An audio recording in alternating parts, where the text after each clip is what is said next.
What's up guys, DZ here, and I wasn't going to post a video because I am going on vacation for a week, but then I figured that like 2 weeks without posting videos would be really mean, so I'm going to post this, and I got lots of videos planned when I get back, but I just kind of wanted a little break. Anyway, today we're going to be profiling Trap Monsters, a deck that you guys might not know this, but I love this deck so much. I only posted one deck profile on my channel. It's just because I didn't think you guys really wanted to see it a bunch of times. This deck is like so much fun. There's so many cool interactions that just don't come up in normal games, and I just love it to death. I don't have a side deck made for this version, but like you can definitely imagine some of the things that would be in there. Just generic stuff mostly. But this deck is just like really fun, and I have it surprisingly probably the highest rarity trap monster deck you'll find anywhere. So that's kind of funny. But let's just go right into it. 3 calculator, kind of your win condition. I've considered cutting into 2 because it really does suck if you don't have anything else with it.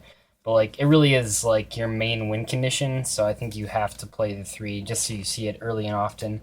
2 card car.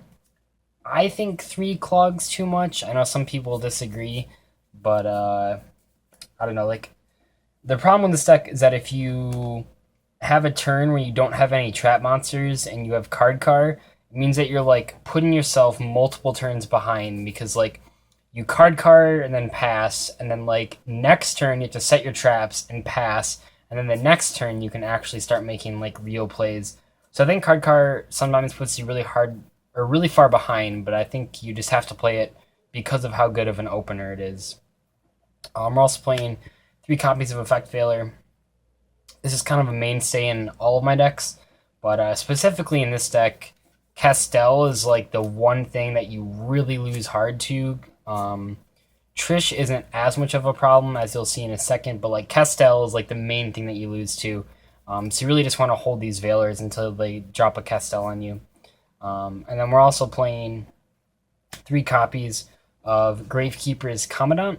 Necro Valley is really good right now, and it really just allows you. Necro Valley kind of takes the spots of like it just playing a ton of like different trap cards, because with Necro Valley up, your opponent can't really make a lot of plays.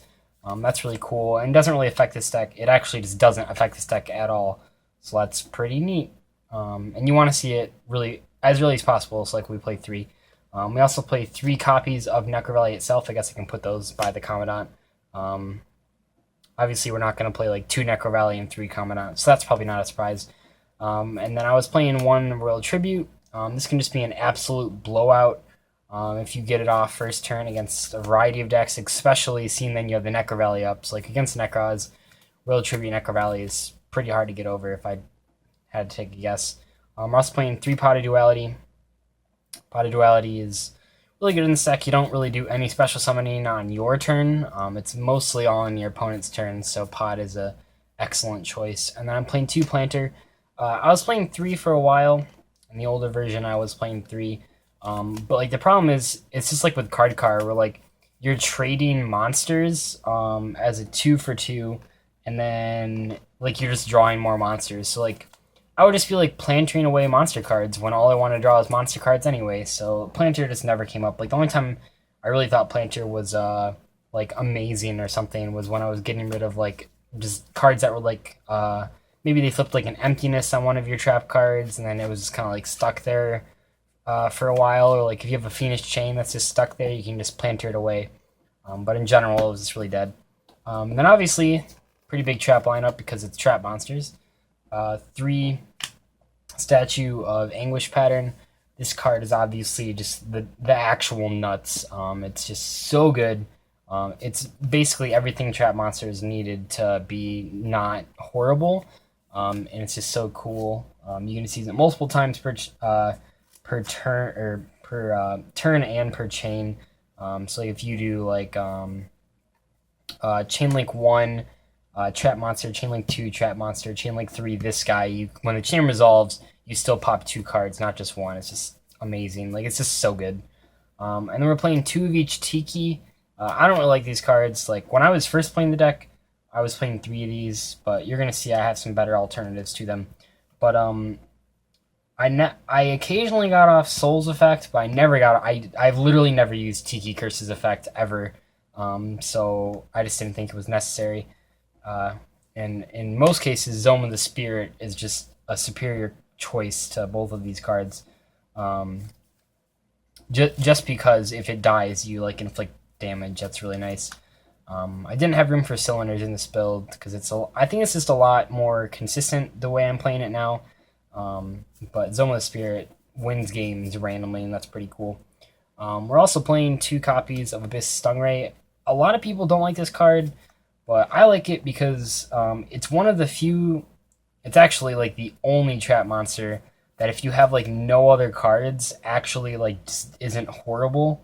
Because like even Statue of Anguish Pattern, like even though it's like the best card in the deck, like if you don't have any other trap monsters, it's just horrible. And then like these 2 are horrible. Zoma doesn't really do anything, but Stingray you can just like sit on it for a couple turns, and it's really helpful.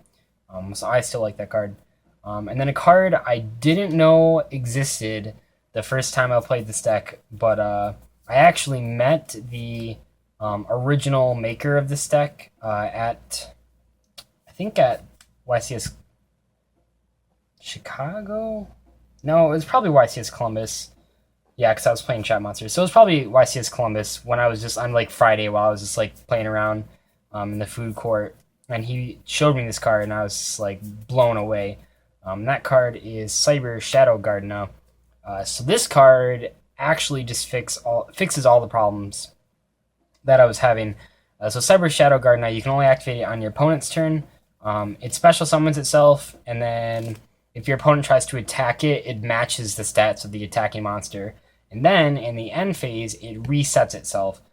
So basically, if you have this in Statue, you just get a +1 every single turn until your opponent has to force to crash with this. And if you have Imperial Custom, so if you have like this, and then Imperial Custom, which I'll show you in a second, you're just getting like a +1 every turn, and they can't destroy us by battle. It's just like, it's honestly just ridiculous. And then like this guy can't be targeted by anything if you have another trap monster, so like you can't even kill it. It's just so powerful. And then I'm only playing one Metal Reflect Slime. Like the card's fine. I just don't think it's good enough to play it to. I don't know. Yeah, it's not the greatest card ever. It's just a okay card in my opinion. So I'm just playing the one. It's really like, once again, it doesn't really do anything by itself. Really Stingray, you can like kind of attack people with it. Metal Reflect Slime is pretty much only good if you have calculators. So we're just playing the one. We're playing 3 copies of Imperial Custom, bumped it up to 3. A lot of people suggested that, and it was definitely the right call. Just because, like, you really do want this card all the time. If you have, like, multiples, like, it doesn't really matter. You just don't set them or whatever. And then 3, Venus Chain. These are cool in this deck because they can't be destroyed by anything. Or they can't be destroyed if you have custom up. That comes up occasionally. But that's the main deck. Yeah, a lot. I'd say it's a little bit different from my last version, just because I have more knowledge of like how to play the deck. The last version was not as tested as I usually test decks before I post them. For the extra deck, we're playing a lot of rank 4s. Most of the trap monsters are level 4.